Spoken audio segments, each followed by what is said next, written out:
Yeah.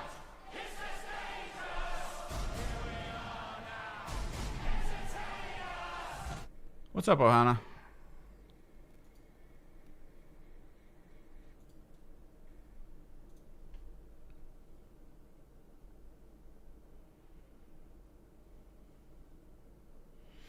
We've got so much to do. We've got the horn detail to do. I still want to push the robes more because I don't feel like they're where they need to be.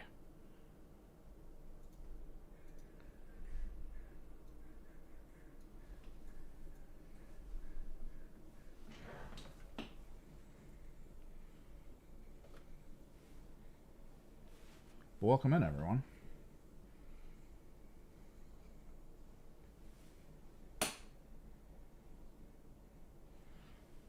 What's up, Taco Man?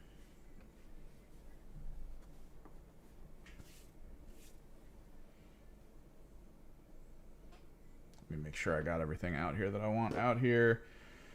Got part of the robe stuff here, the other part here.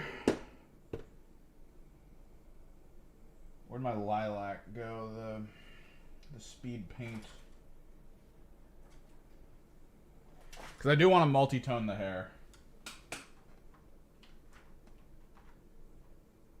Here we are. Pastel speed paints. Do need to clean this out. For those who don't have one, these are those little like ADHD or, you know, fidget toys. You got to do stuff with your hands. Silicone and base. They make for a great way to rapidly clean. Very effectively all the paint bucket stuff.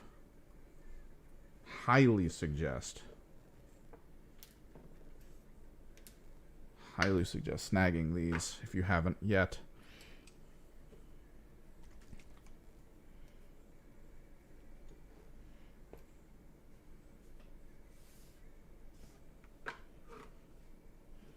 Let me just multi-tone the hair a little bit more.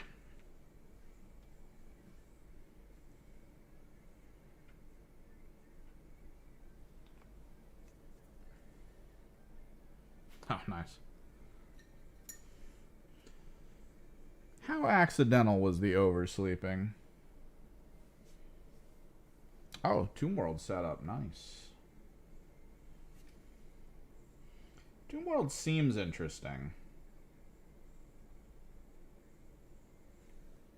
A lot of people bring up like the teleport pads and stuff, and that sounds kind of cool.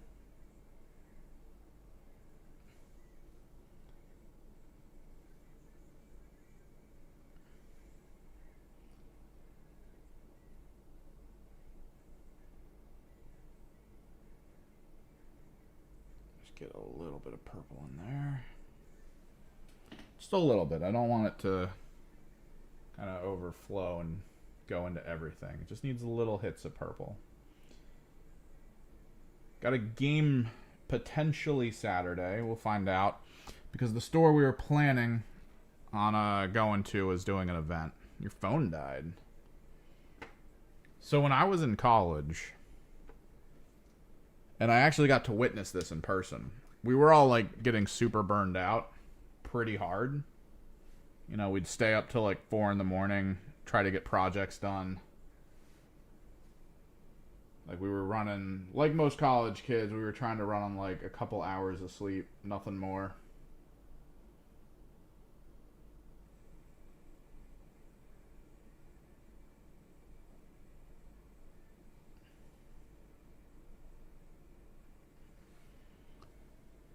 What's up, go for it.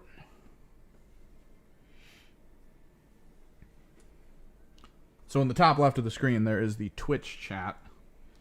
I'm going to try, like I was trying to figure out how to put both chats in, like on separate things, because apparently that's part of the TOS for Twitch. But I couldn't find a way to do it easily, so I'm going to look around a little bit more. But at least the YouTube people can see what the Twitch people are saying, apparently. Don't fully understand the idea of not just combining chats, but here we are.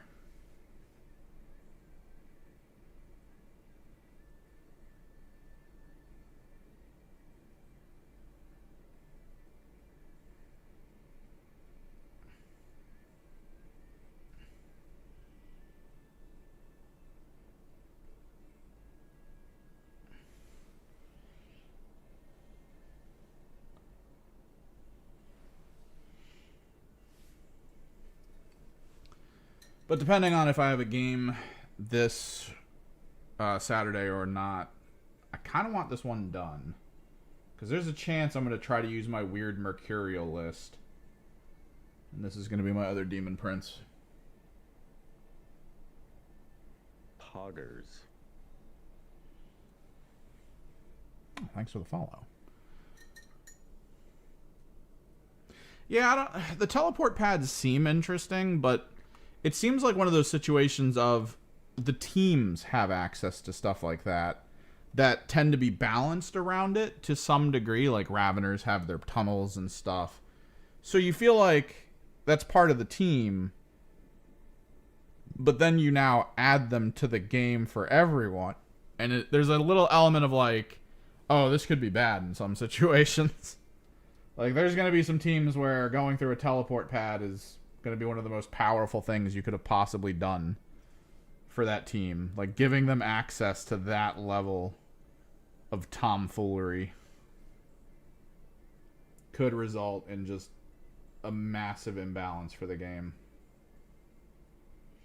In a much similar fashion to one of the biggest issues everyone had with Beta Decima, beyond, Beta Decima just not being that great of a map, the idea that any team that had anti-obscuring or fly, or both even, anti-obscuring, fly, or both, could just easily dominate any other team.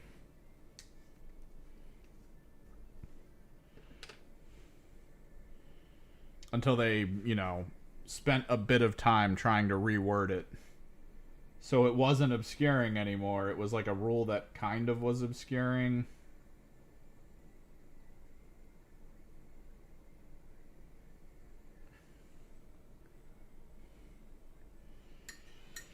So it's just one of those things where it's like, I don't know, man.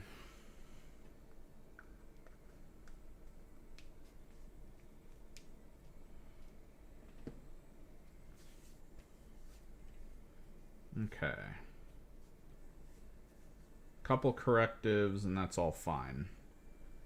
Kind of want to work a little bit more on the robing, like we were talking about. This is going to involve the lilac purple and then the cacophonous purple.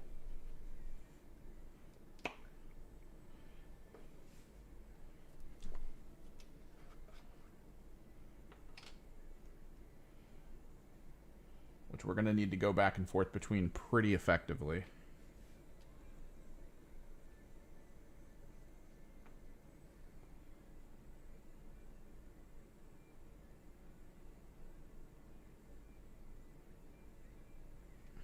And then I might even have to pull out the dark purple we used to try to get better blends going.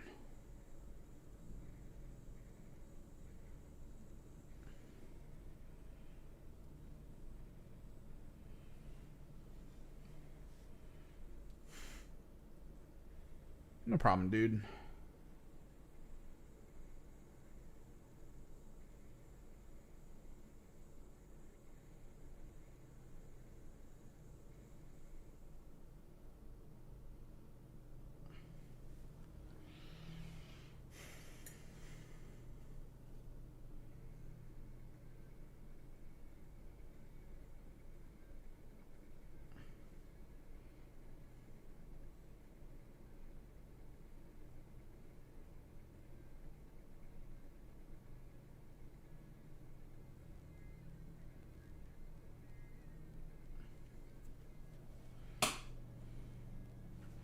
Because there's some parts in here that I don't like, where it's more just brush strokey.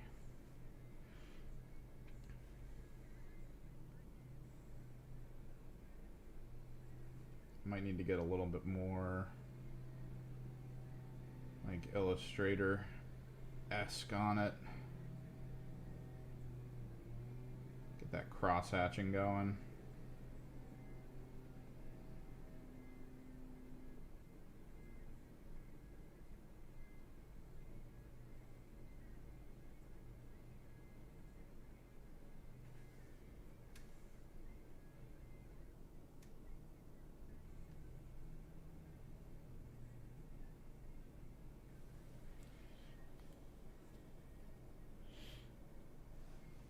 Nice.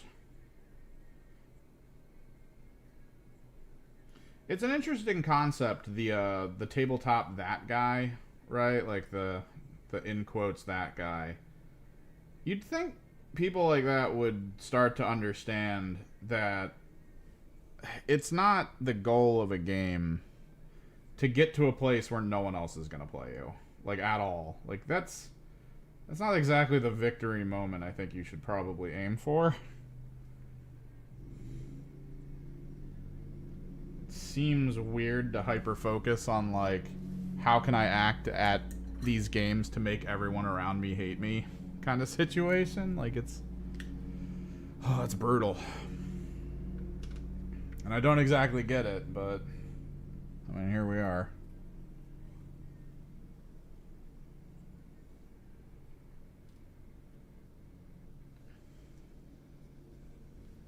Okay, you can have the magic of, having no one to play with. It's like always that assumption of like, there will always be someone to play with. It's like, nope, that's not how that works. I don't know. I don't know where you got that idea from.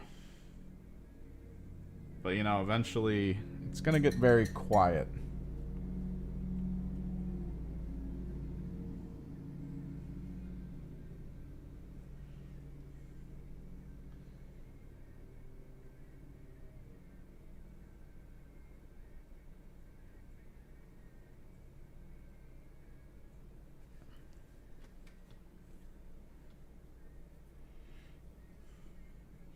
But it is what it is.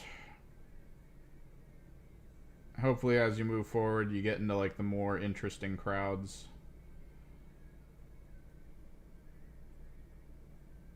Because it is one of those things, I see it all the time on, Reddit and stuff, the subreddit.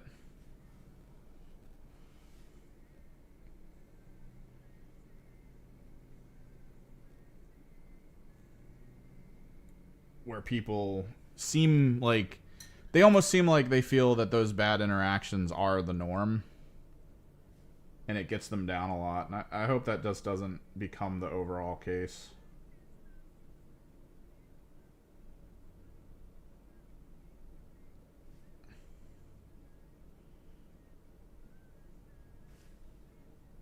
Grab. Nah, I think that's fine. No, that feels, to me, what you're saying feels like the guy I played against really early on in third, who pulled out all these, like, very fake rules for his Dark Eldar team. Because it was less about wanting to play and more just about wanting to win. And it's like, man, can you imagine, like, needing to live that way? Not even just, like... Not even just, like, doing it by impulse, but being like, this is my personality. It's like, oh, geez.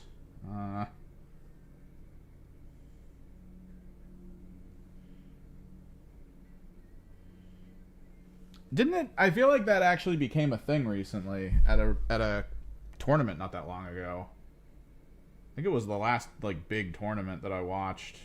I want to say there was a Tau player in it who kept like bringing up his rules, but his rules were always wrong with what he was saying. And then when he would converse with players about his actions and stuff, it was more about trying to muscle them into agreeing with his rationality as to like what the end result would be rather than it being right. And like he started getting called out on it by like some of the players he was going up against. And it kind of felt aggressive, his like response, and being like, no, it works, it's fine. Like people, some people, man.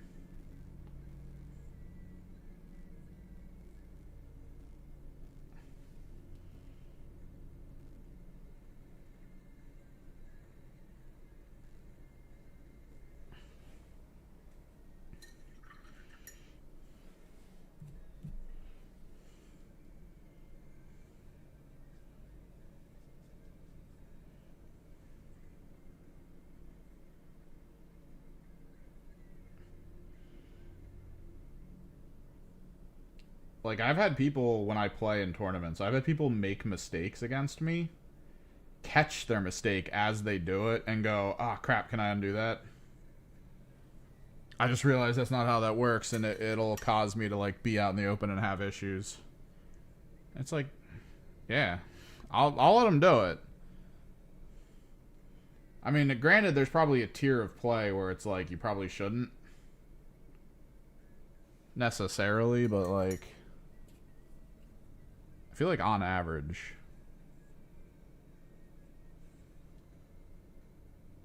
especially if you expect the same in response, like, I shouldn't have been there because my double move won't work now. I'm gonna take that move back. I mean, granted, doing the whole move thing is a little difficult since you can never really tell exactly where you were prior.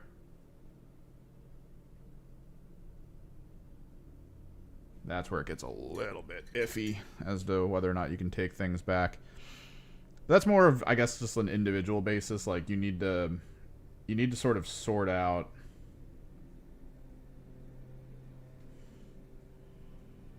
your flow of play. That's something I'm trying to get down pretty hard. Like, not moving a unit until I 100% check to make sure it's fine. That kind of a situation. If I move here, do you have a reactive move? That kind of stuff.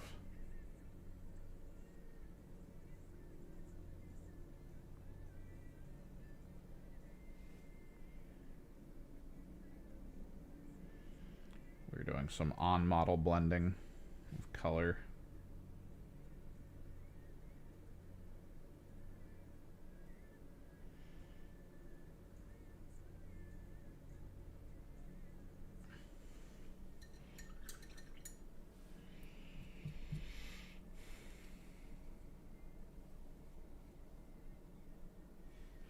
They do exist. In like store cultures at least. Like maybe store cultures, maybe some league cultures, like group leagues. They've kind of been like removed from the equation a little bit. It took a little while, but eventually people realized that having players in stores and leagues who exist to just make people feel dumb, like all the time, their whole point is the gotcha, is a great way to like lose player base. It took a bit, but we figured it out, and we were like, oh, we should probably not do that. So in a lot of ways in those places, it's more worth it having like 30 extra players than one guy who's an asshole, who's not even like that good at the game, and is constantly seen to be like cheating to try to like get advantages over people. It's like there's just a little bit of a level of like, huh, maybe we don't go for this.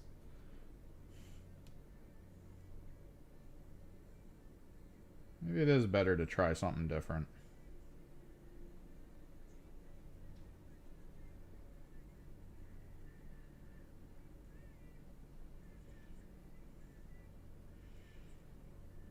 Like, if I'm playing South and Sons, I don't want to play someone who's like, I don't want you to use MVBs. It's like, well, too fucking bad, dude. I don't know. We don't always get everything we want.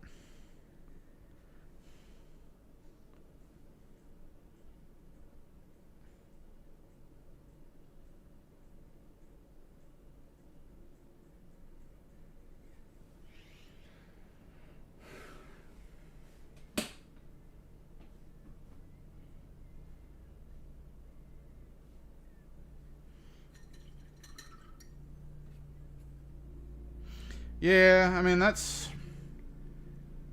In those situations, you do kind of figure out, like, more about your friends than you would expect. Thankfully, I haven't exactly experienced that in my own friend group. I know it's not uncommon to experience it among people you know, though.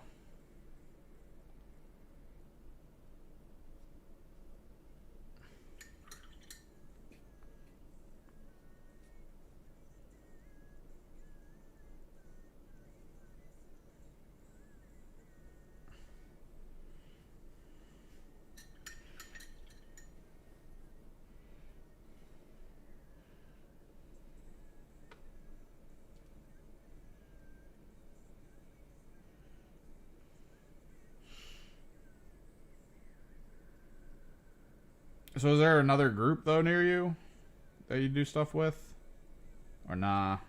Just kind of like chill until you find other people.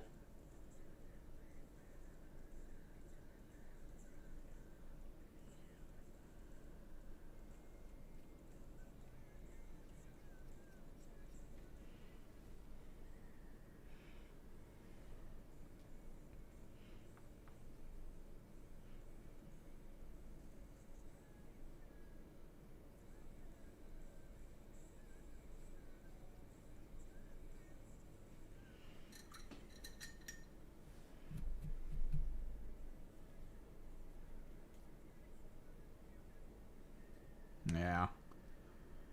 Those are going to be those, like, you have to very seriously pre-planned interactions with them.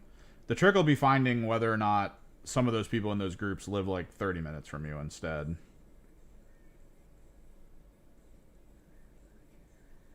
And are willing to, like, meet up at houses or something, or in areas that are a little different. Because like I said before, with like the local kill team scene and the fact that my local store, like the one right up the street from me, is kind of adamant about like not necessarily caring about the 40K scene, even though they have probably one of the best zones to really care about it and do events and stuff and make a ton of money doing it. You know, it's on them.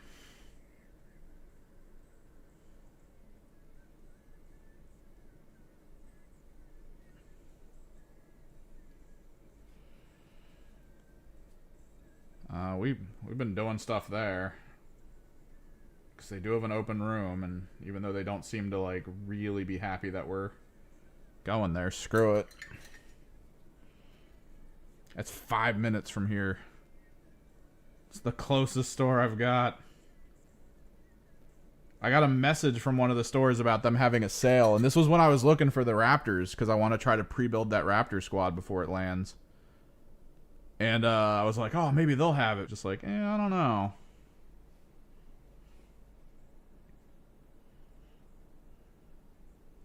Oh, fourth place closing down.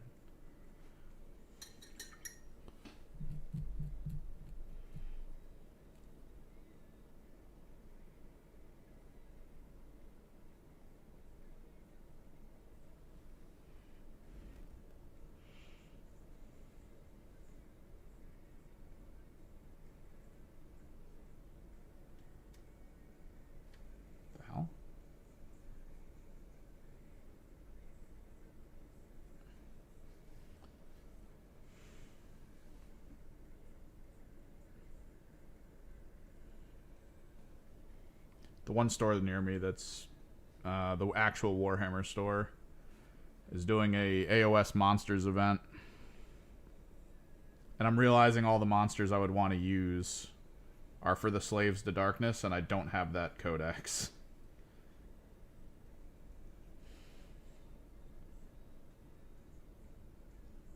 Like, I would want an MVB.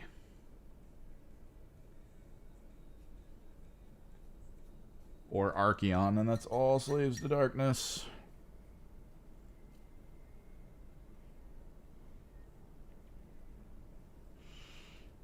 Yeah, we're trying to make Kill Team a thing locally.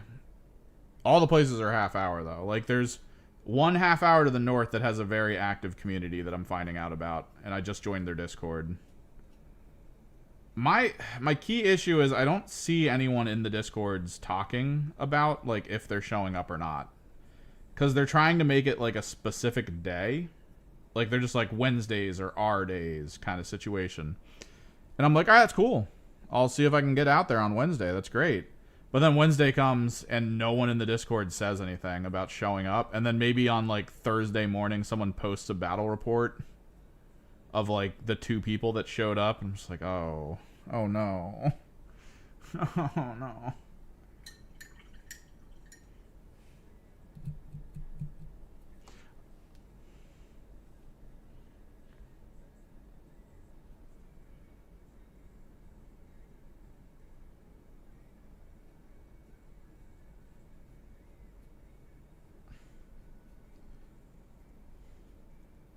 This is exactly the reason I don't want to do this.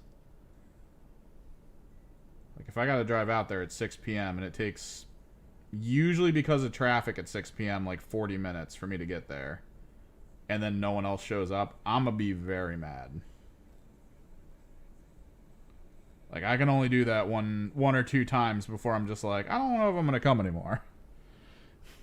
It's like the, before the one hobby store not far from me was forced by the guys who owned the building they were in to move to a much smaller location. They were trying to do paint nights, and they had a Discord where they would talk about like, oh, who's coming to paint night? And like 4 or 5 people would be like, hell yeah, I'm coming to paint night. And then I'd go, and it would just be me. I was just like, I don't know how long I'm gonna keep driving out this way for bringing all my paints and sitting at a table in a back room.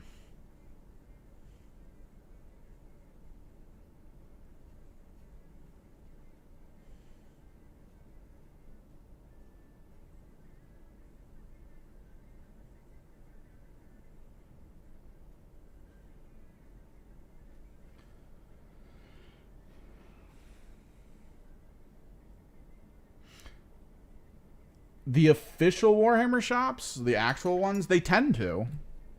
I think they're supposed to. They get like sent store books. At least the one near me does. Like every time anyone brings up like a rules question, he walks in the back and comes out with the books. And then we just like go over stuff.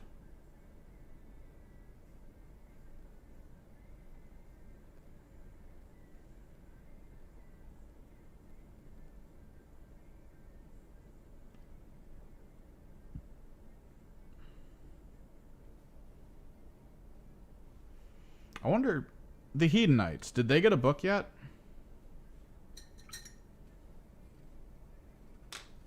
I wonder.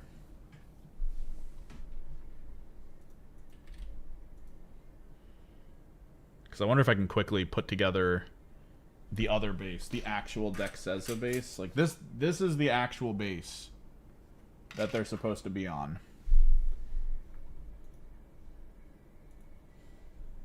And I could easily put magnets under it to pull it in.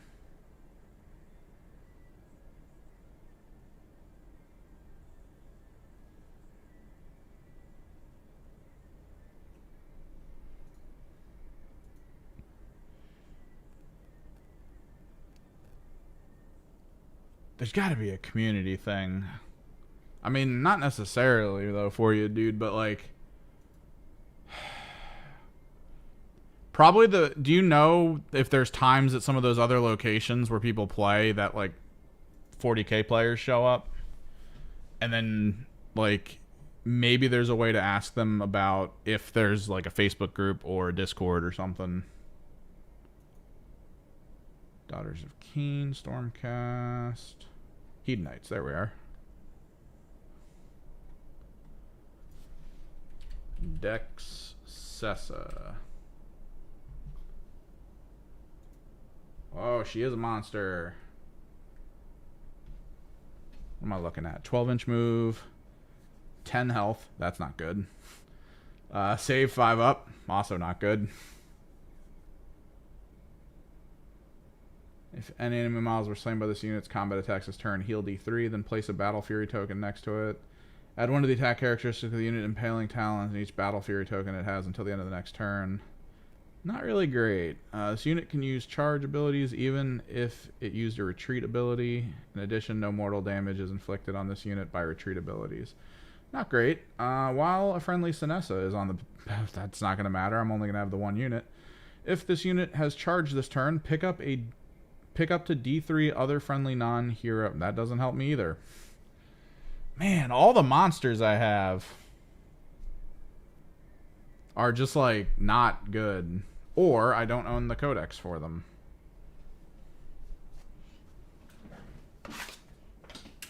Yeah, because like if you can figure that out, there's got to be a way. Like there's a guy who goes to the store that I go to, but he works most days like all day.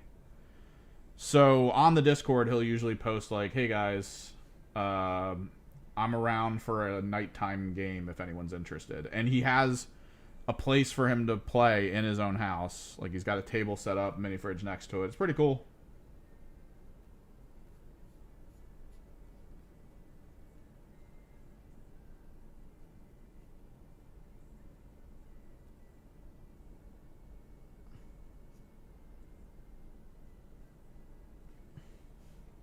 And he'll set up times like 7 p.m. at his house. You just go and play. There's got to be people like that within range of you.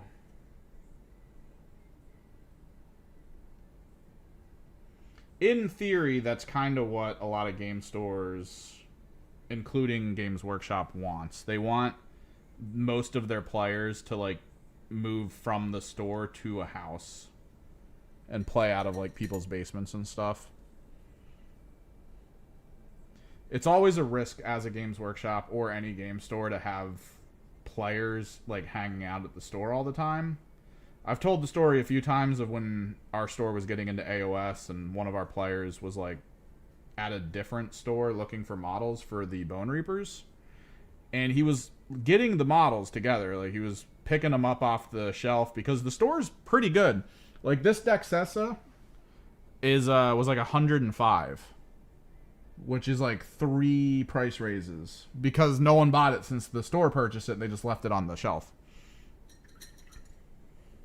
So like, I did pretty good that day. So he was there and he was noticing all the Bone Reaper stuff was pretty cheap. So he starts grabbing it off the shelf, and as he's doing it, someone from the store, like not working at the store, but like one of the people from the 40K group that was there, walks over and goes, "Oh man, grab all that stuff. No one plays that garbage." It's like, yes, let's demoralize someone who's getting into AOS from purchasing things from a store that you're currently standing in. That's a brilliant play. Like, it's always a little bit of a worry when you have, you know, just the potential for that guy sitting in your store at all times.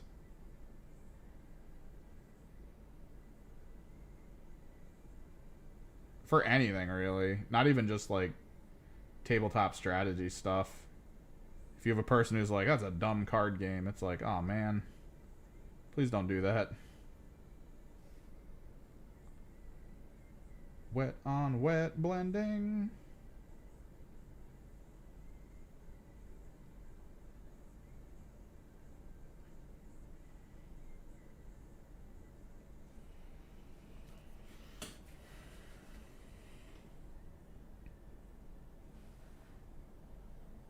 Yes, it's probably a blend of small town and not selling major stuff. Did they sell like Magic and Pokemon? Because like, if they sold Magic and Pokemon and it also wasn't doing well, then yeah, it's probably small town. For a lot of those stores, Magic and Pokemon is literally the we pay rent and employees from this one game alone kind of situation.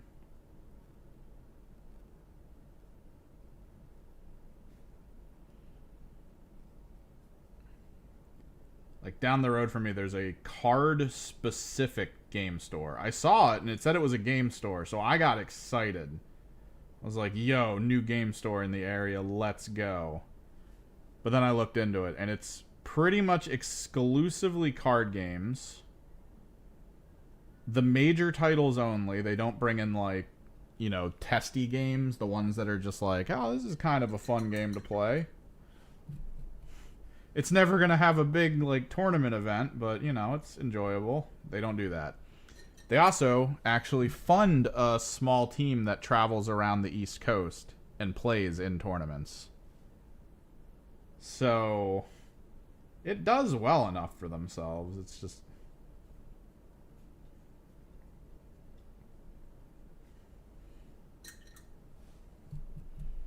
And if they sold those card games and it still didn't do well, yeah, it's probably local population thing. Which always sucks.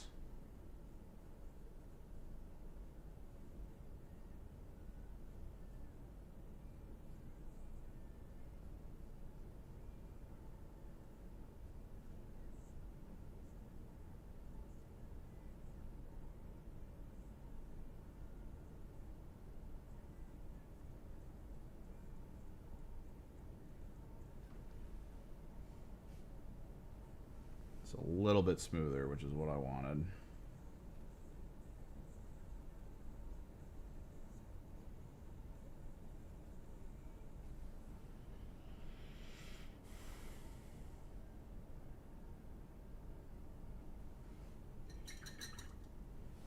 Yeah, I mean, potentially it does suck because it's like you want it and they don't want to sell it.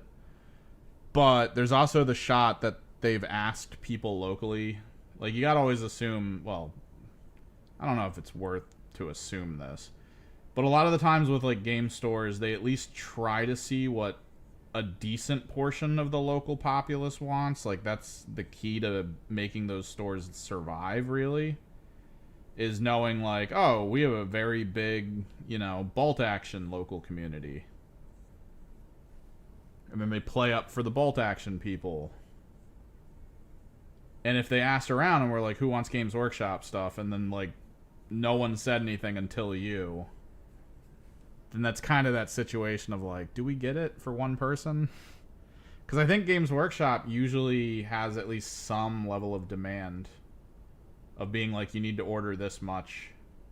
And you have to have this much, like, shelf space and stuff. So there's a little bit of back and forth between, like, store owners and them. And I know there's this, like, movement of store owners who are very against Games Workshop stuff.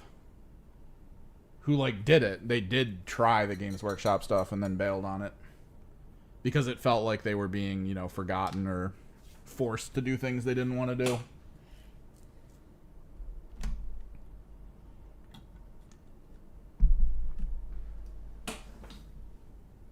Okay. We gotta do the horns.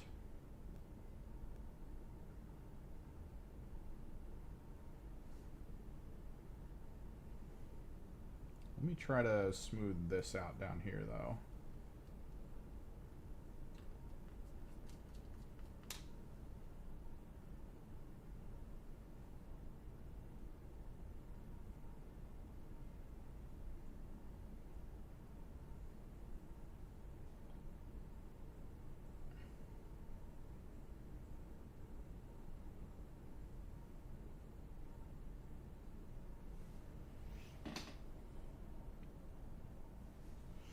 Because that's the thing. So the store near me is in a college town. I have talked to people in this college town because my parents do a lot with the students and, like, rental housing. And anytime 40K comes up, they all seem hyper interested in it. And they're always wondering where to go to get the stuff, to play. So, like, I at least know there's this big wave of people who do generally show up in this area who are like, I want to play this game. While the store that sells it is like, we don't really want you here. And it's like, dudes.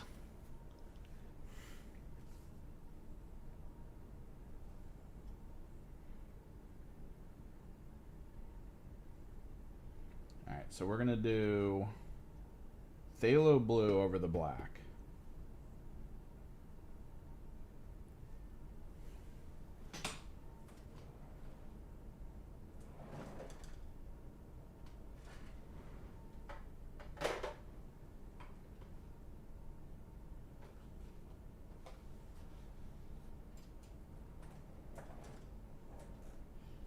Trying to remember what the other blue was that I used. I think it was ultramarine blue.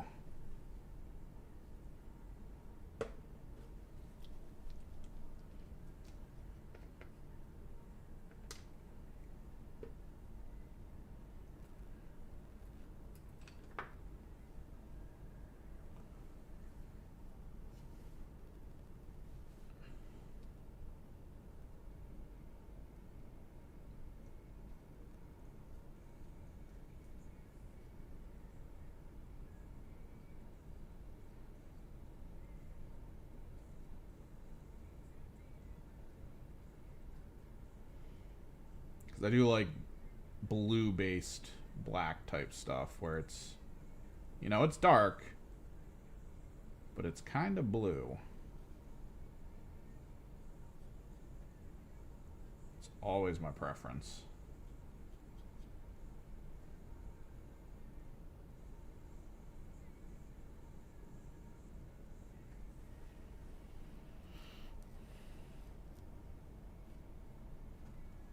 nice. Yeah, that's the other thing. One of the biggest stores outside of like the few that I know of that's actually a chain. They've got like 4 locations right now. Is up north, and the closest store that they have open to me is like 45 minutes. And that's the store everyone keeps telling me like, "Oh, they're really growing the kill team community in that place." And I'm like, "No. Come further south, please. Please."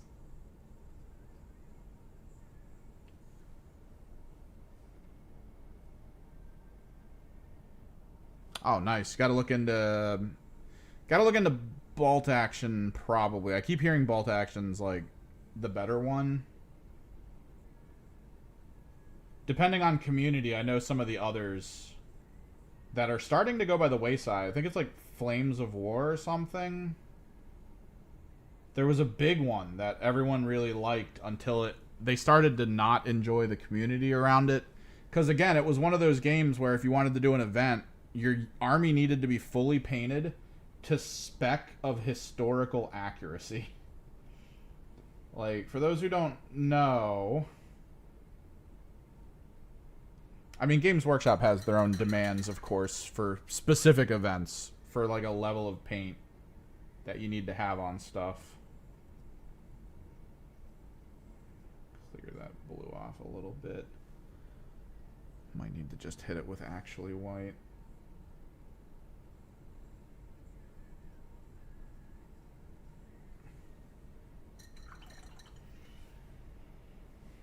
Oh, EC. This is one of my winged demon princes. Denexa and Sinessa are very close to how a demon prince is supposed to be sized. You just need to get one of these bases.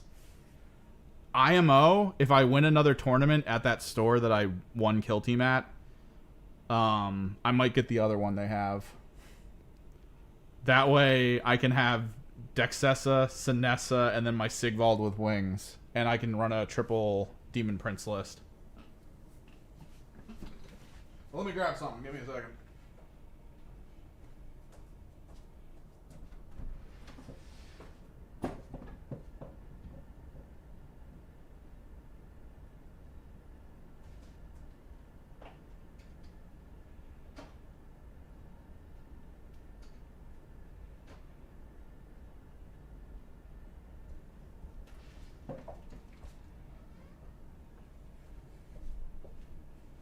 So for that game I was talking about, that's like super specific about like historical accuracy. Apparently, what happens is if you buy a box of like soldiers and you're like, I want to play this French detachment or something, it'll go, all right, well here's your paint scheme, and it'll give you a string of numbers.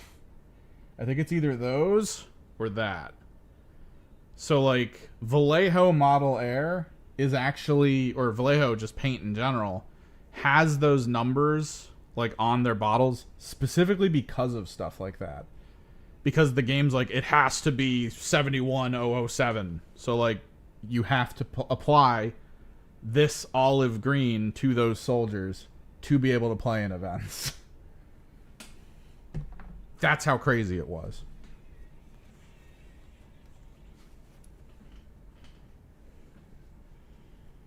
But I hear bolt action's like a lot more, I guess, open. And people seem to like the rules for it, so it could be good for historical.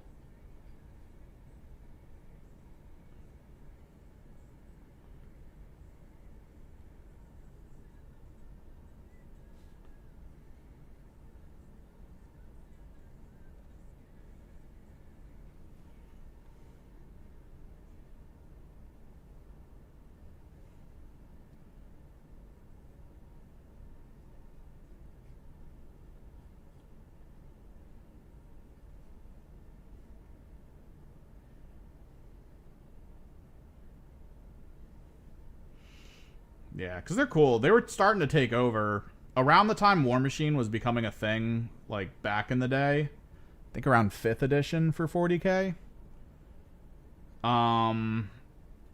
That was when I started seeing people playing Fires of War or whatever, Flames of War. And yeah, like you'd have huge maps designed to look like, you know, French, like backcountry type stuff.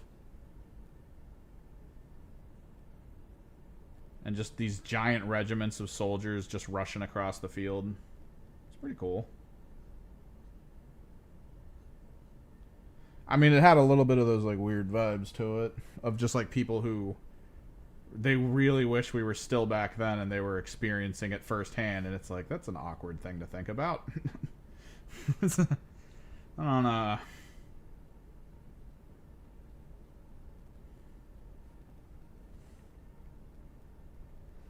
Are you talking about the errata that was leaked or where it currently is?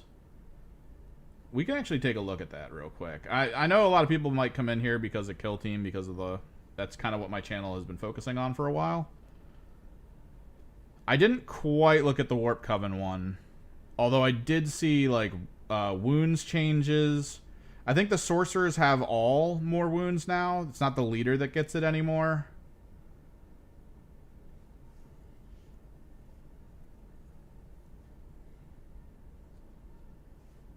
So that's kind of a buff.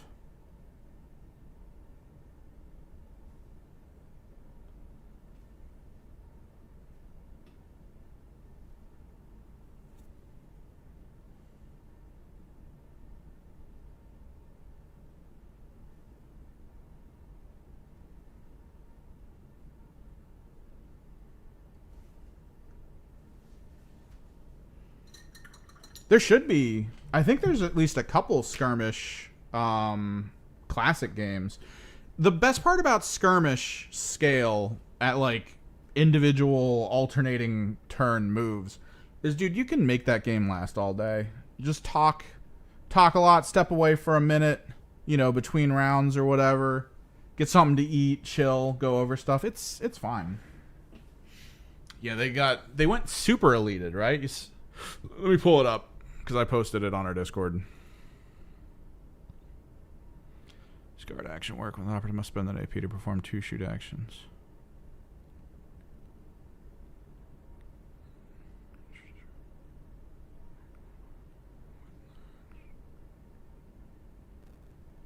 Must spend an addition to perform 2 shoot actions.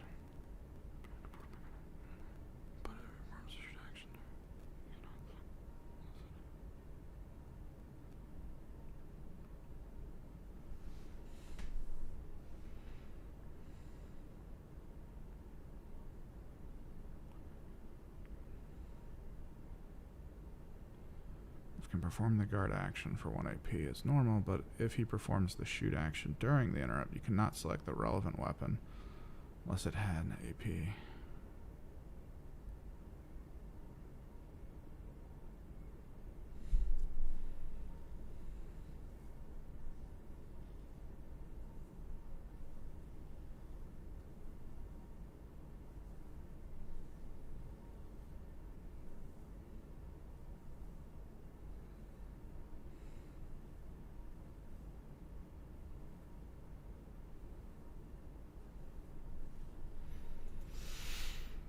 Let me pull it up.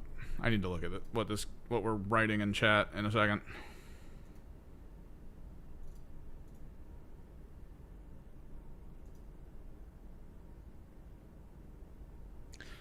Do do do do do do.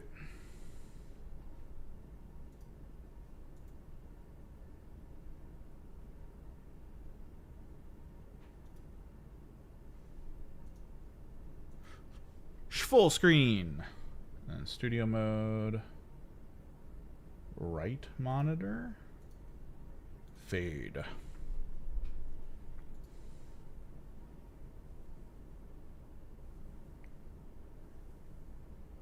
Control range, ignore door. It's only these that matter? No, both colors matter, right? Ignore the door when determining visibility.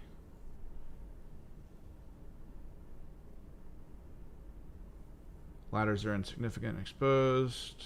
Yeah.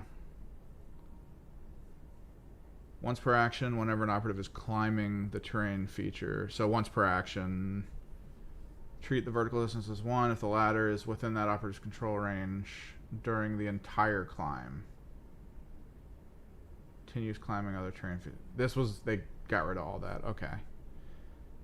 Light, protective, and portable, except the feet. Yeah, I think that was the same thing. Utility, the smoke grenade thing's kind of throwing people off. Oh yeah, the Furby mech. I loved that. I saw that and I was like, yes, more, please, more. So apparently smoke now, I guess they're trying to nerf how durable some teams can get based on how many smoke grenades they have access to, especially if they have constant access to smoke grenades. It's the reduction of piercing 2 to 1 seems to be the case. Like, it's no longer obscuring to the point where you can't, like, do stuff. Like, it's weird. Like, it's a limitation, I guess. It's odd. Angels of Death Errata changed a lot. Scouts, I mean, we're getting a new ability, and I don't even know what it is. Blades of Cain errata, attack stat alterations. Felgor got the nerf of the century. I don't know if you guys noticed this. I can't zoom in. So their whole thing about going into like their crazy mode is that you can still take an activation and do activation stuff. So the whole premise is that you have a couple units in your army that have unique abilities, like their ability to, you know, run past a bunch of units and do a bunch of D3 mortals, or to do a large-scale sweeping attack before then fighting and stuff.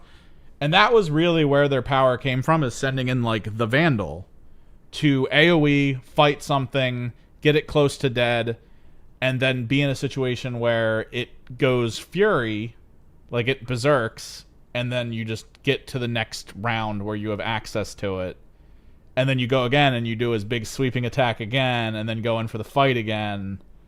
And it's just a ton of damage that's unavoidable, and they're just like, no. You can't do that anymore. And then they also limited Call the Attack to not allow for Frenzy token units. Which sucks. Gellerpox got a buff, though. Gellerpox getting that buff. Forcing enemies to no longer retain 3s as successes when under the influence of Rust Emanations, the strat ploy. Perfect.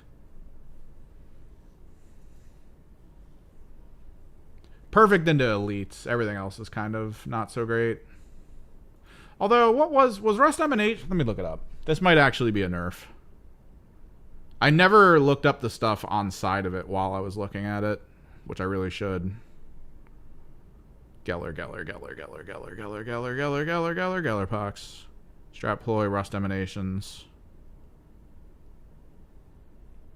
Hit stat. Yeah, it's a nerf.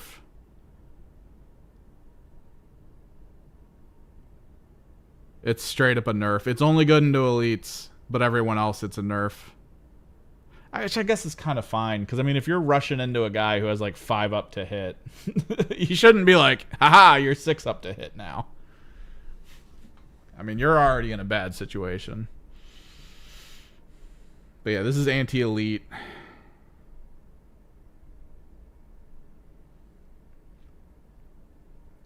Faction rules. Power from Peen. Where's my boys? Caster can feel weird. Higher Tech Circle. Far more information getting added to all their stuff for a team that's about to cycle out. It's just like, so much things.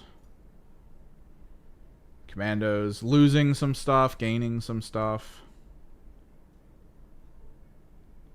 Nemesis Claw further increasing like the sheer paragraph velocity they keep getting. I mean, this is Vox Scream. This is huge. Ratlings, Raveners looks like they're just getting general stuff for their tunneling. Oh, they got rid of the through walls on Gallo. Yeah. Raveners for the big nerf. In a kill zone that uses close quarters rules, your tunnel and the distance between your tunnel marker. Oh, okay. No, never mind. They just expanded it because of the Tomb World. Because everyone was like, you can only do it in Gallowdark, not Tomb World. They opened it up. It's good. They're good.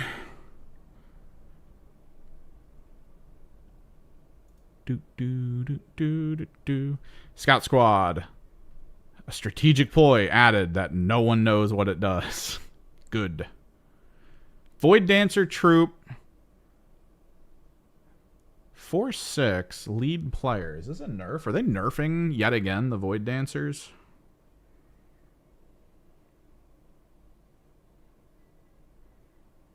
I was actually debating playing Void Dancers at the next tournament.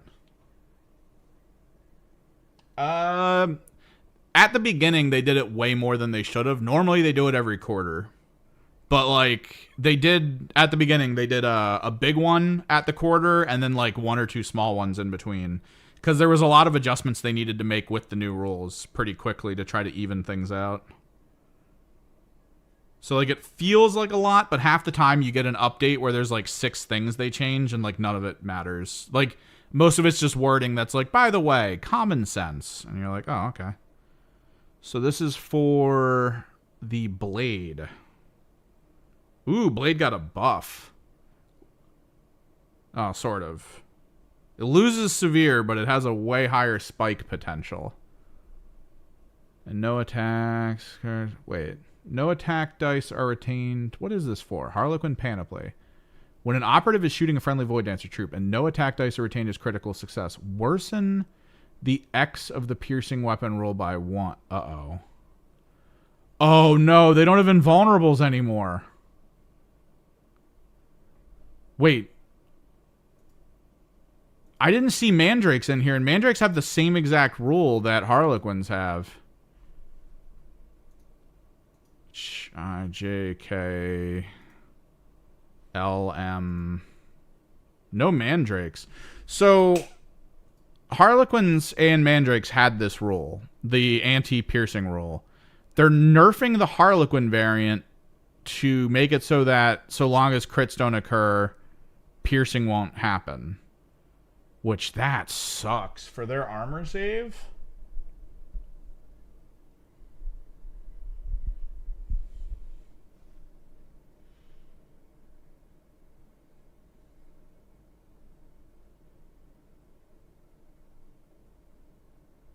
After you strike with critical success, if the enemy operative isn't incapacitated to end the sequence.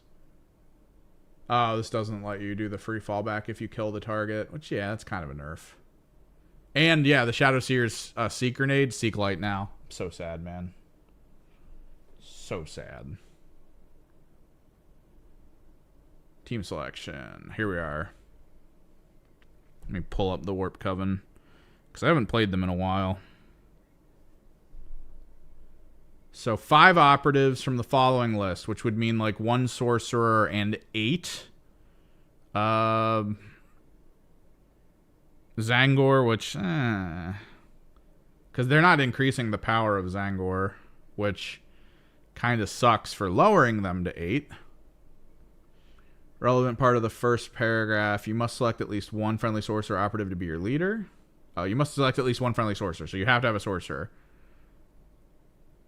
They got rid of the pluses because that didn't matter anymore. Other than warrior, and then this was probably the biggest nerf, because right now in my head, if I'm playing Warp Coven and someone's like, "You're playing Gallowdark," I'm double flamering. I don't care what I'm double flamering. I can't do that anymore. You can only take 1 flamer or 1 Soul Reaper. So this kind of screws you a little bit. The wound stat changed to 15. For the sorcerers, I think that's a buff. Yeah, that's a buff. So that's +1 wound. So all your sorcerers are +1 wound, because technically the team is your sorcerers. These are just like tools, like your warriors and stuff. They're just tools that don't really matter. You win and lose games based entirely on your 3 sorcerers.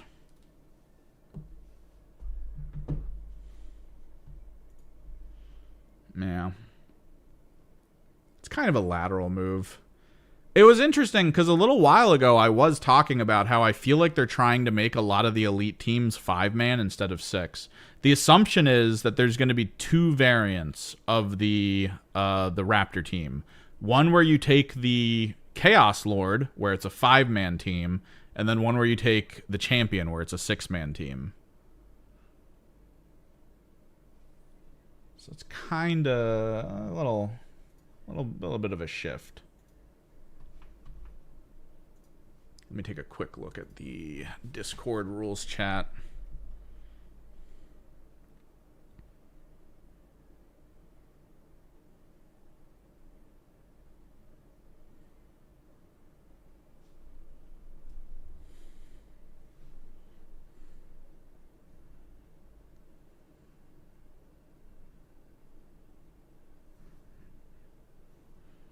Because it looks like, let me check Angels of Death.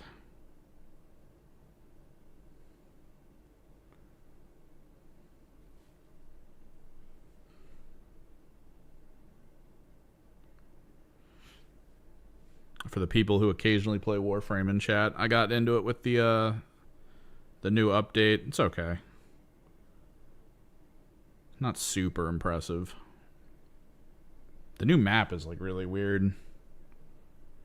And it's going to be interesting seeing people freak out about the new way that the guns on the HUD work. Faction rule. Starties. If it's a bolt sniper rifle, 1 additional AP must be spent for the second action if both are using that weapon. It can perform either 2 shoot or 2 fight. If 2 shoot actions... That's interesting that the FAQ does that. Cannot. He needs 3 APL to both shoot and guard. The operative can perform the guard action for 1 AP as normal, but if it performs the shoot action during the interrupt, you cannot select the relevant weapon unless it had the AP remaining to do so during its activation. That's intriguing. That's actually in the FAQ. There's a part that explicitly talks about if you can shoot twice in a turn and you're using guard, if the second time you would shoot with that gun, it would require 2 AP if it was off of the double shoot action. It requires you to have the 2 AP left over in your guard action interrupt in order to pull it off, which kind of goes against the out of activation things. But that it feels right. Like, it'd be crazy to double shoot with a heavy bolter where you shoot and then guard and then shoot again. Like, that's insane. After moving, whoa. But that's actually something big. That little FAQ line. It's cool. Something to keep in mind.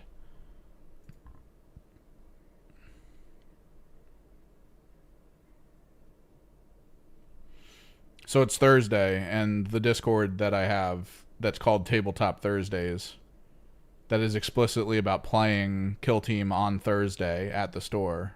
No one's saying anything about showing up yet again. Ugh. All right, let's get the Ultramarine going.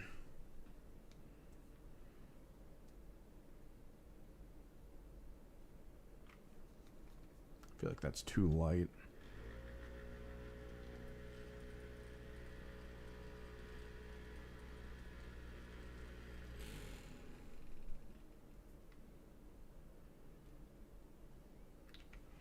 Still a little torn though about who to play. Like, I'm kind of mad that my attempt at playing the Salvagers ended the way it did. I think I used Crystal Blue, not Ultramarine Blue.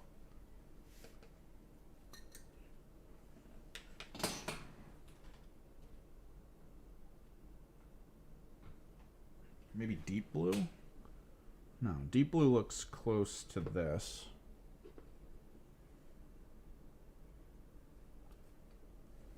Which maybe we can fade with the Deep Blue a little bit better.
build it up a little bit more.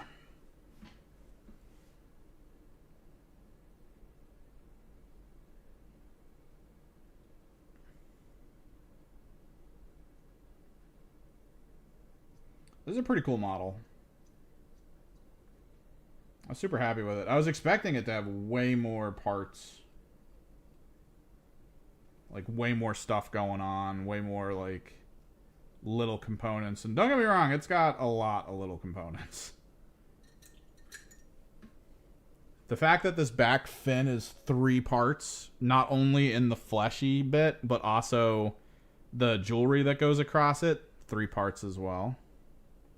Super fun.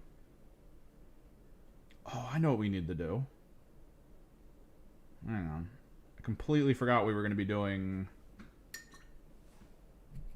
the fluorescent green gemstoning and all of that.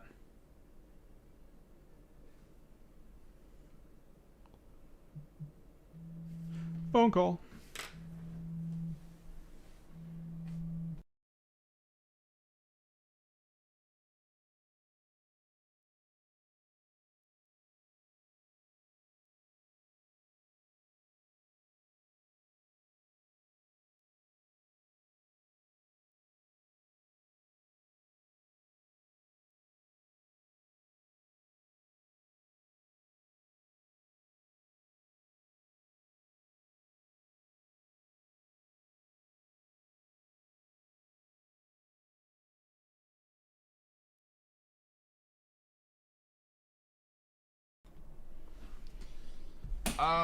It's not just about the wounds. It's about the AP as well. So, I would consider it a pretty big team killer. Just because, I mean, you're losing 3 AP most likely.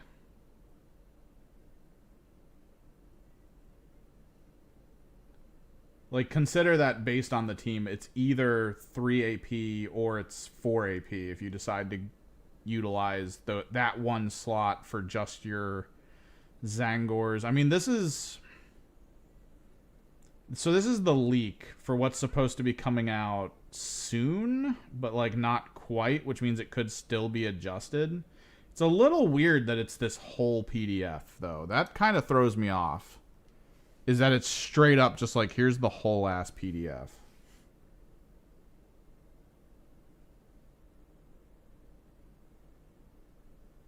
It feels a little odd.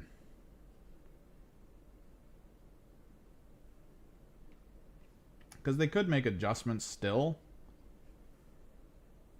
But what they're doing with the Thousand Suns and the Warp Coven feels like a precursor, I guess, to like how elite teams are going to be considered going forward, which was again something I was saying when we saw that the Death Company was coming in on like 5 operatives and that's it.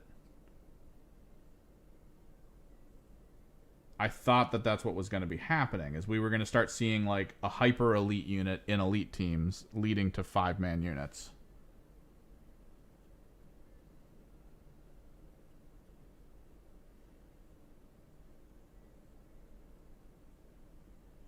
But then AOD didn't do that. Like, none of the other elite teams decided to go that route.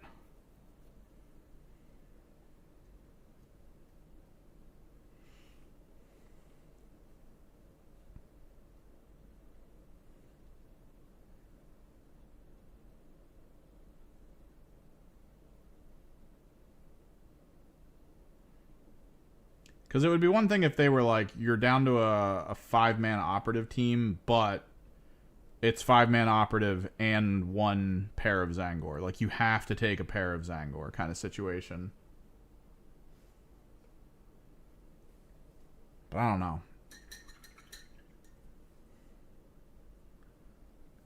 Tracing all of the nerfs the team took, the fact that they don't really reduce piercing too much as they probably should have, by converting piercing to piercing crit instead.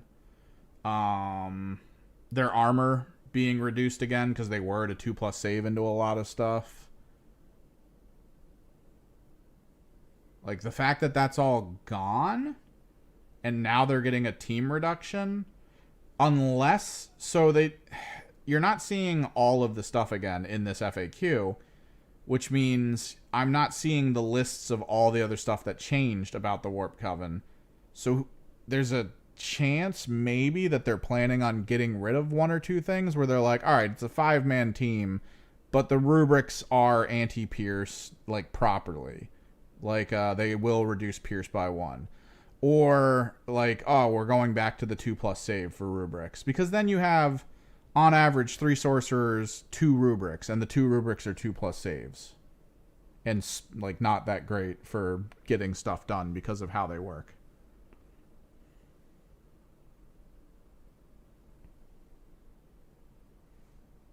Which, maybe that's okay? I don't know.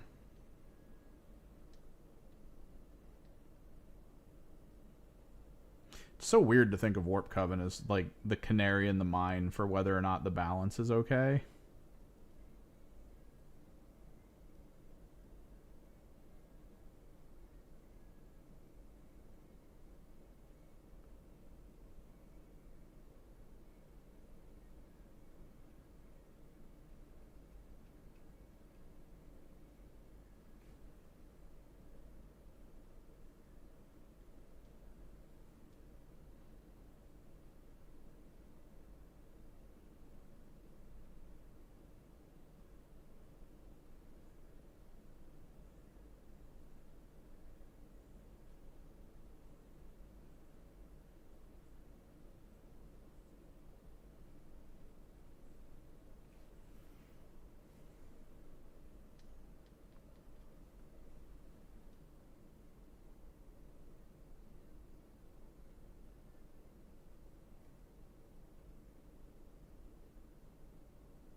Because now I'm trying to think of the missions. Like, so you're losing a person.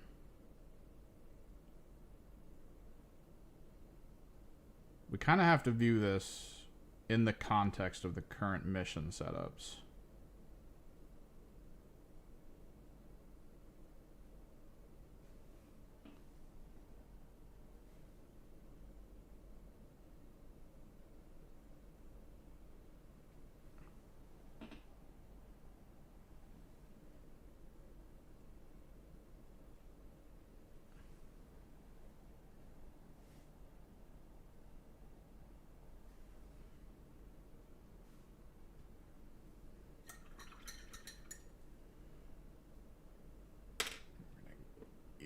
Fanatic Brigade Gray, and then add in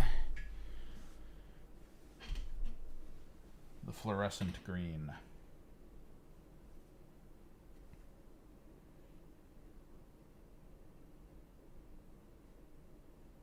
But first,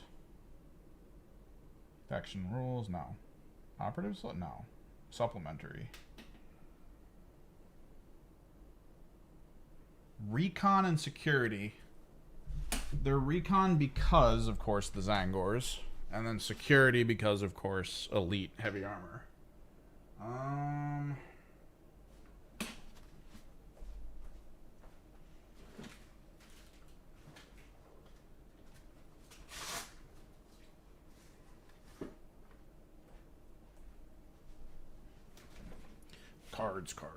Cards.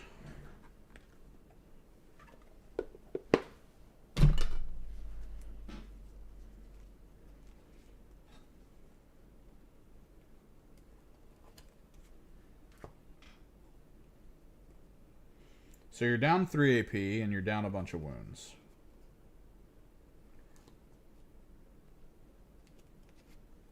You've got recon, which that's an AP requirement. Usually if you're at that low of an AP mount, you don't want to do this just because you're going to want to use that AP to do as much as possible in terms of getting rid of people off the field.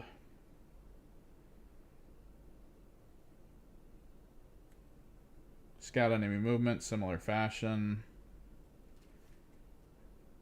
Honestly, the main one you're going to get out of recon is flank, at which point you put all 5 of your people on one side of the field, it looks like. And you just try to hold that side, I think. You rush down the opponent's side with whatever you can. You just, like, launch your rubrics up that way and then send in, like, one sorcerer with them. Cleanse the side, and then hope your opponent can't outrun you for recon. But that feels like a crappy play. It's barely doable with 5 people. You at least can't do that on 2 sides of the field with 5 people. You can only do it on 1. Reboot. 2 AP mission to do reboot. Data. Send. Compile. It's action points. Download action points. We're still in an action point heavy meta for missions.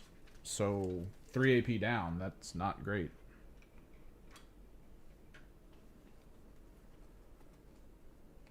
Security. Plant banner, you're not doing that.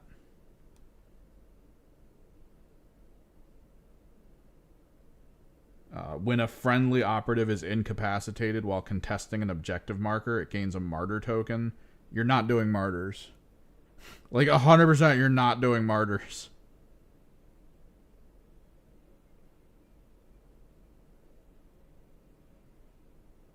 Because martyrs doesn't even involve wound counts. You have 5 people on the field. You cannot max score martyrs. I think... No, you can. Okay. So martyrs, you need 3 people to die by the end of the game on the objectives that you're going to eventually hold, and then you only have 2 people left. Envoy. Strategic Gambit. Select 1 friendly operative to be your envoy. At the end of each turning point after the first, if your envoy is wholly within enemy territory and not within control range of enemy operatives, you score 1 VP. If this is true and your envoy has not lost any wounds, dude, this team is done. Like, there's not a mission in this deck that feels good with a 5-man, 3 APL each. Barely any more impressive than AOD. Like, AOD is more durable sounding than what Warp Coven is. Unless they're removing a ton of the nerfs the Warp Coven got hit with. It's not viable anymore.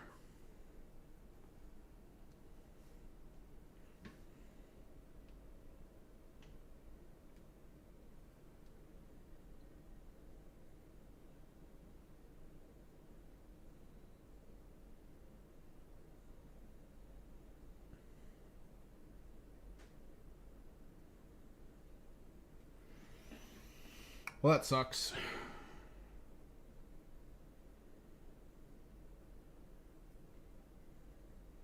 I mean, in before, this isn't like an actual leak. In before, someone just went into the PDF and got the layout done, and then just made up their own stuff that they thought would be cool.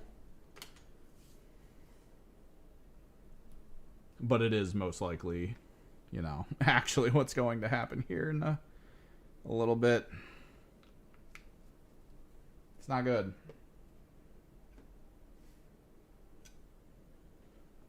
Specifically not good for Warp Coven. Some other teams feel like they're getting reined in a little bit. So there's some lateral move nerfs. So, like, that's kind of okay. I think scouts are getting some decent changes.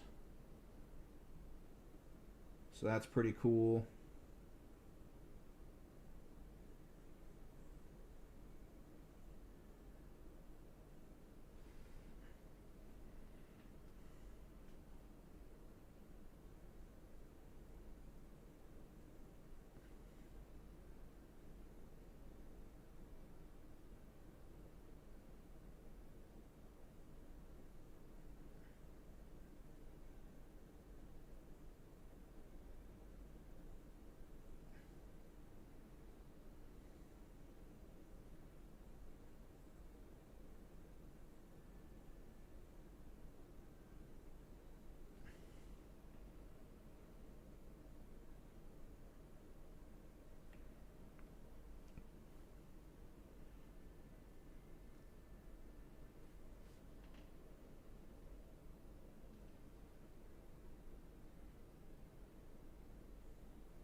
So I feel like the average rubric teams now is going to be 3 sorcerers, 1 rubric marine,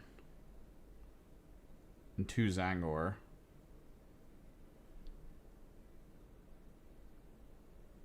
Based on how the ploys are, since it doesn't seem like they're changing, that tends to be the way you want to go. 2 Zangor for the 1 command point, 2 GA function.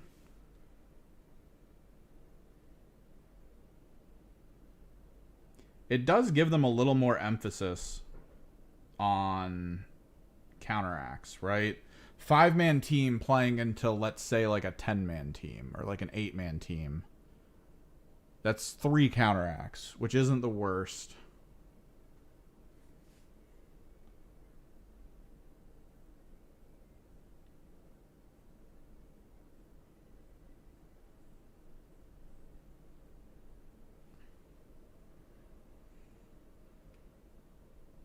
It still kind of sucks.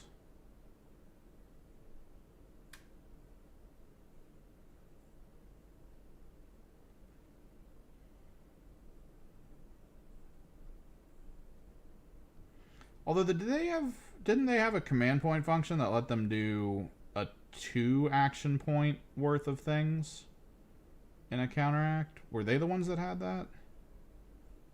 I remember one team had access to that, where you would spend a command point on your first or whenever counteract, and it would let you do 2 action points.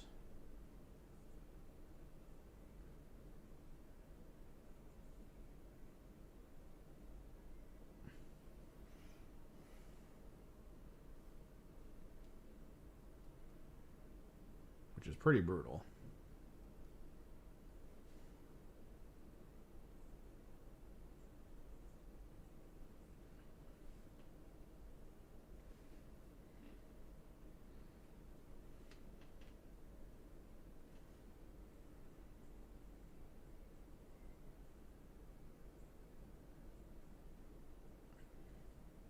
They are a pretty heavy reliance team on command points because of the whole ability to like dash away and change orders and stuff with sorcerers.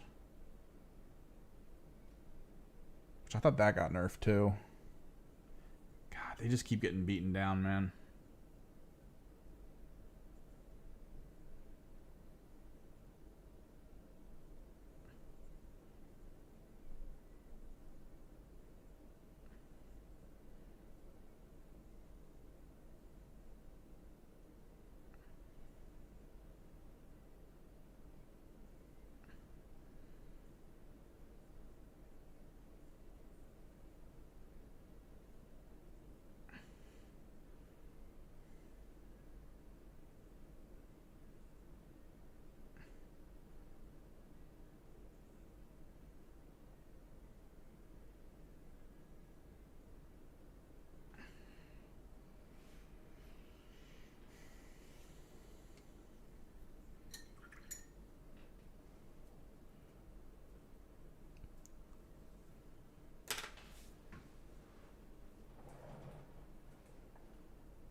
let me take a look at their toolkit real quick.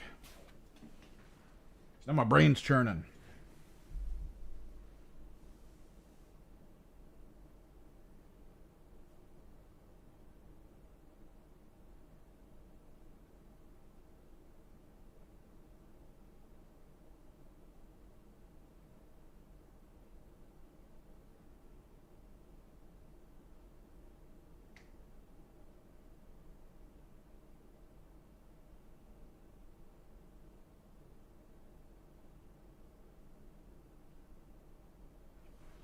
Strap ploys.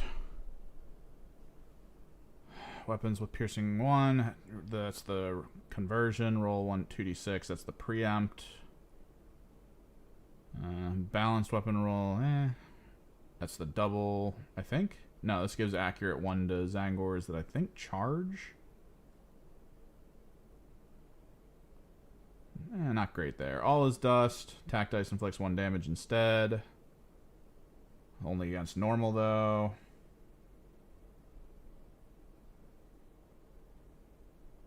That's friendly operative can immediately perform a free dash. Or you can change your order.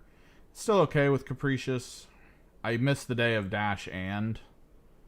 But or is, I guess, fine. Psychic Cabal. You cannot select psychic range weapon. This is the double shoot. If I deploy Zangor operative visible 2 within 2. That's the double activate. Equipment. Auto. Inferno Bolt pistols. Auto pistols have Dev 1. Add 1 to the attack stat of friendly Rubric Marines. I think you get rid of Demon Maw weapons.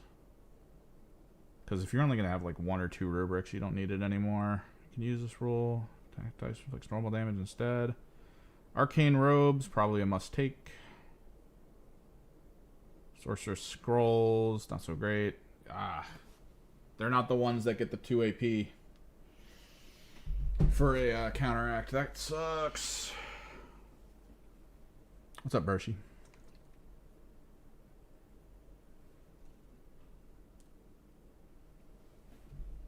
How goes it? Bunch of rules leaked for an upcoming change. I wonder, okay. Tinfoil hat time, everyone. I wonder if this leak was because the people at Games Workshop were looking at the changes and thought to themselves, do these feel okay? And they didn't quite, like, there wasn't like a settled, like, oh yeah, this will be fine. They're looking at it and they're thinking to themselves, this could end poorly. So the leak is now this like controlled leak where they want to see people's responses. And they'll make the changes before the actual release. Because worst case scenario, you're like, man, that leaker got most of it right. That's crazy that he, you know, was able to fake that leak.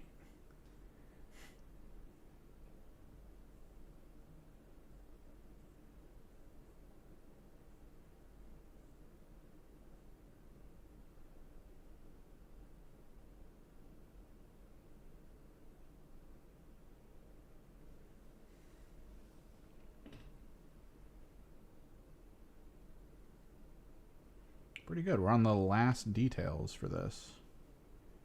Doing the fluorescent green gemming.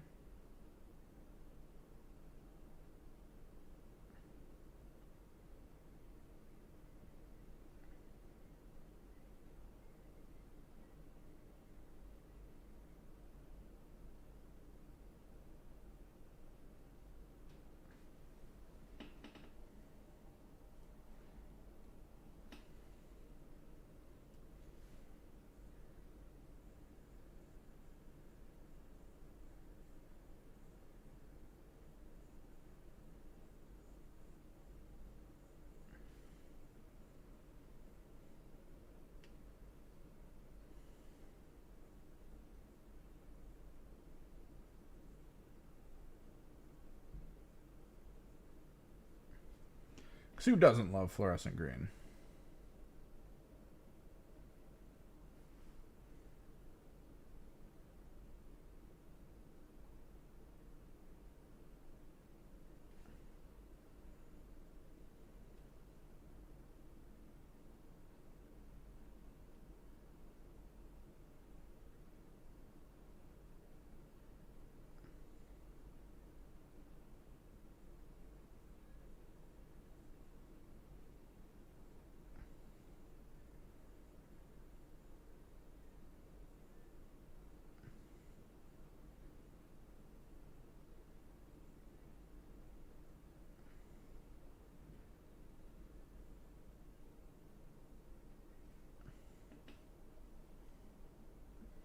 Fluorescent. Blacklight reactive.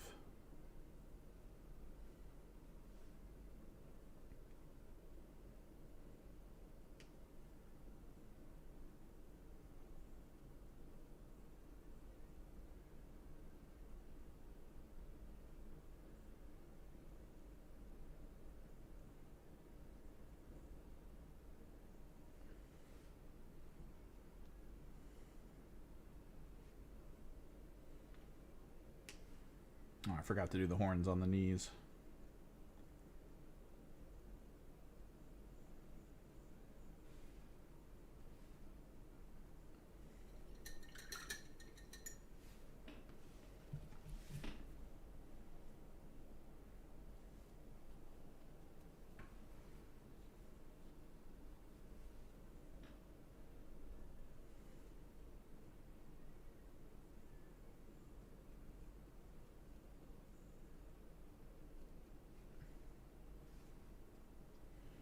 Never forget your knee horns.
Hell yeah.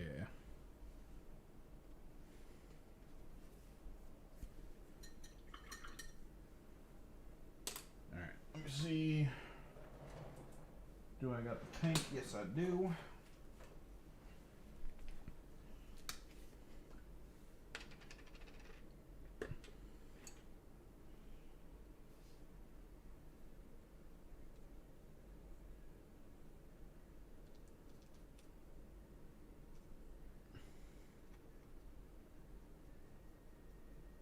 Get the dry brush of pink going down here.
I need to go grab a paper towel because we're going to use some pigment powder here. And pigment powder gets everywhere.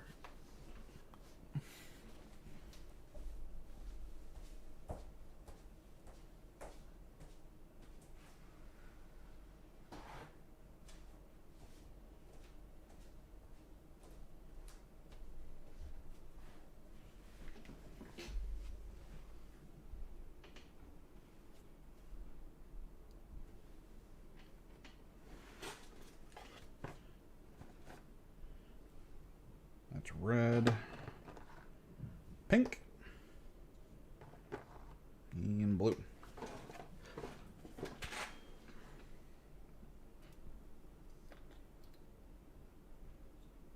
God, it's already like coming out as dust.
Hard to paint?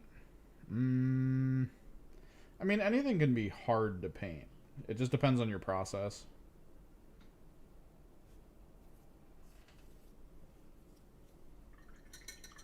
Because if you approach a faction kind of like how I approached my GSC, where it's mostly just about the airbrushing,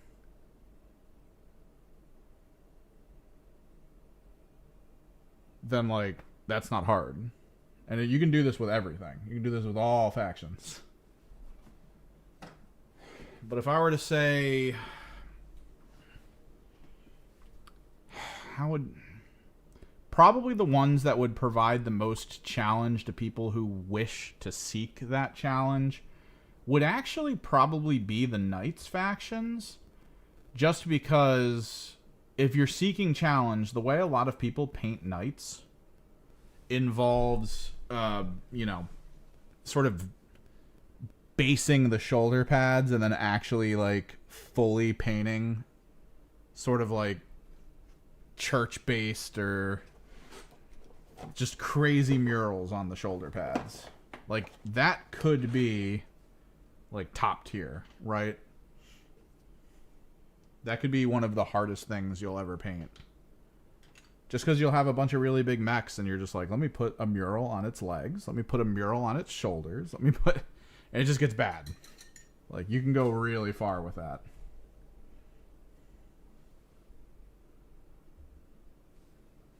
When it comes to, let's say, aiming for box art, maybe? Like, if you're aiming for box art,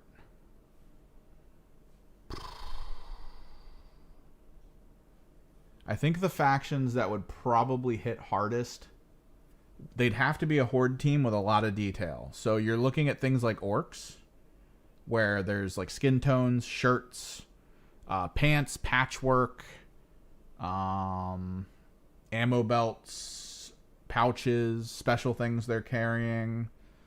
Like, they have a lot going on. But then also,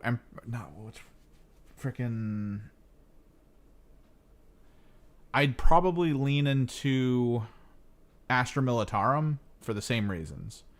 And they're much smaller, similar in concept as Horde. AdMech could probably be the same way, but I think AdMech is mostly just, there's a machine that you can kind of just do metal tones, and then a robe, and that's about it. So maybe yeah, the hyper focus would be on things like Astra Militarum.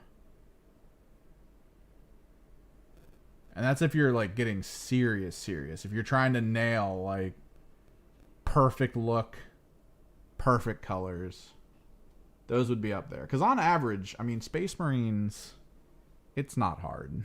It's not. Almost everyone local to me is like, I play Iron Warrior. And it's like, I know why you play Iron Warrior. I play Black Templar, and I understand why.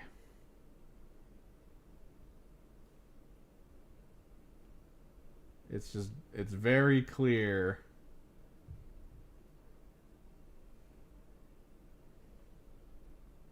The premise of why you play those. It's just so easy to be like, and bulk gunmetal. And black and white.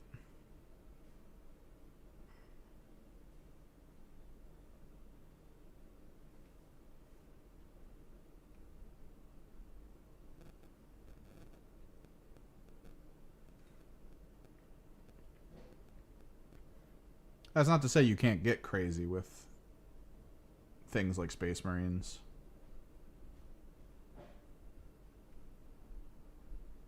I think there was a faction we were looking at where part of its armor color was meant to look like magma. So you actually have to paint texture and stuff. Well, not texture, but like a very physical, tacit looking paint scheme.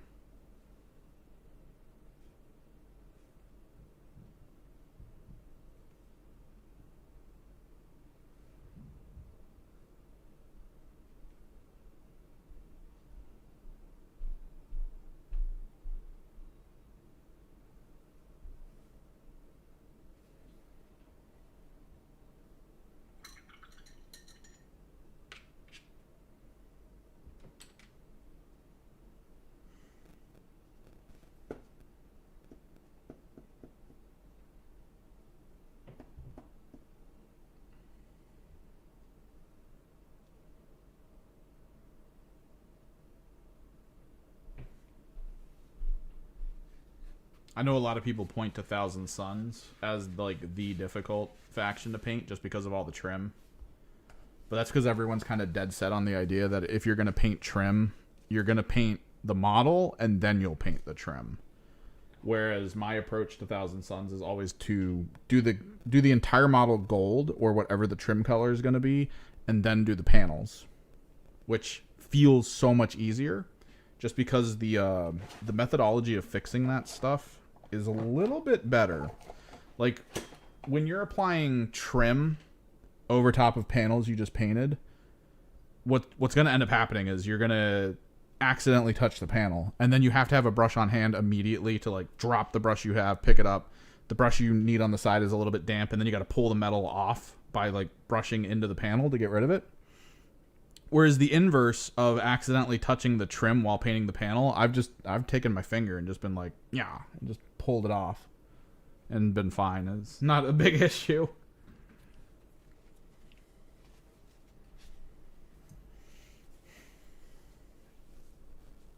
But yeah, it all depends. You can get extreme with stuff. You can go easy with stuff. Simple.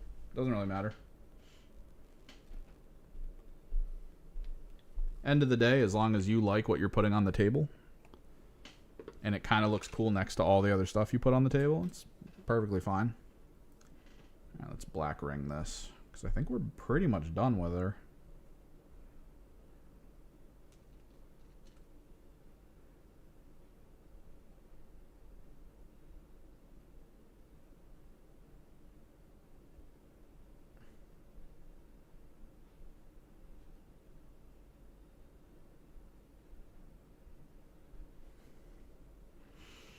Why, do you paint some factions?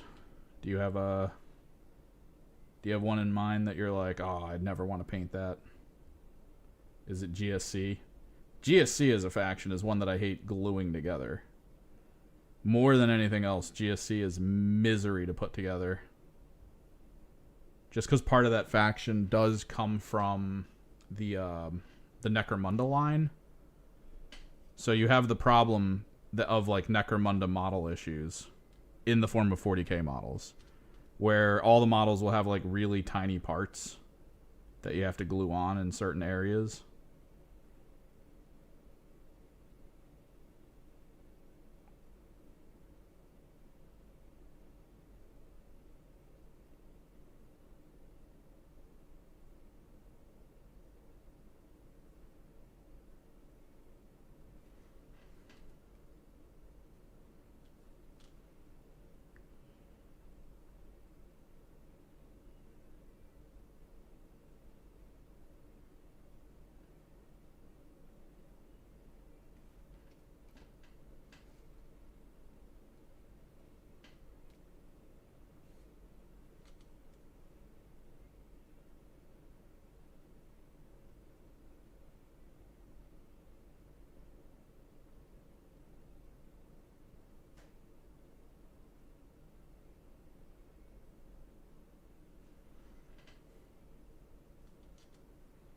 That's pretty good. A short stream, get this person done. I'm going to take it outside, hit it with varnish, get that going. I don't really have anything else to paint.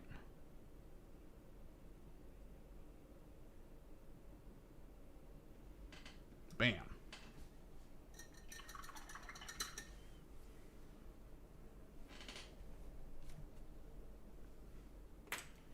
Clean up all these paints.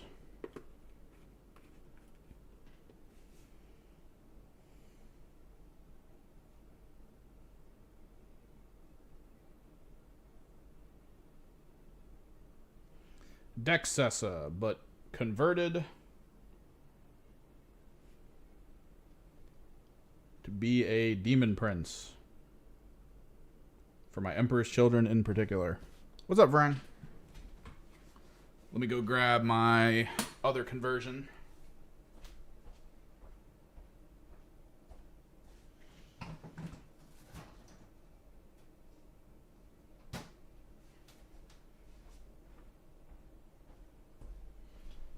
Now, the only thing that really needed to be converted about this one was the base size, because it's about the same size as a Demon Prince, about the same width. A little bit taller, but eh. But yeah. Yeah, move some of this over.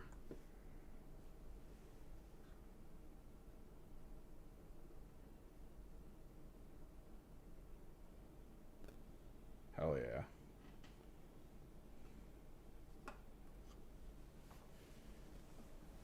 These are gonna look so cool.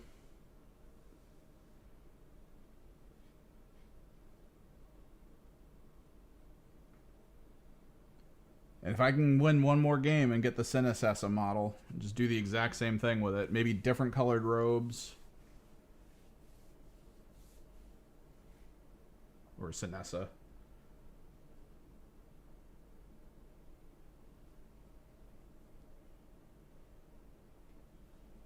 Could be pretty good.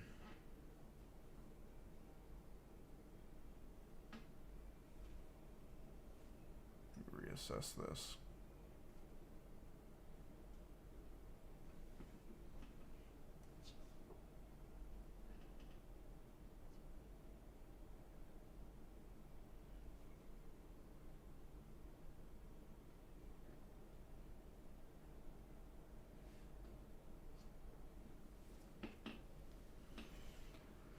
I'm gonna get some pictures once I clean all this up. What you up to, Brian? What you doing?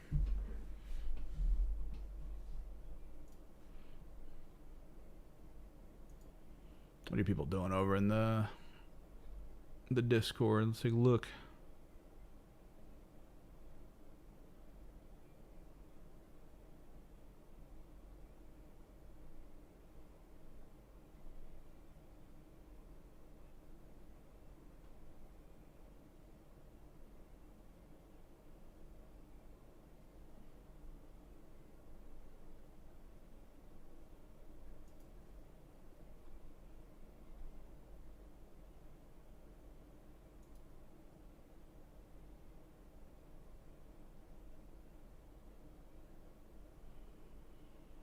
Oh.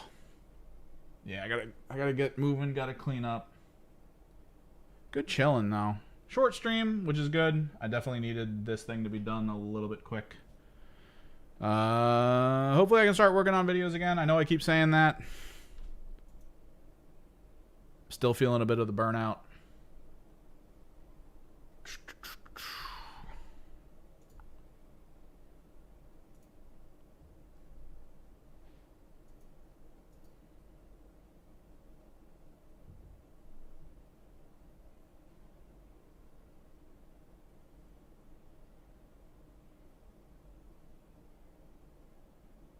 Yeah, I gotta get moving.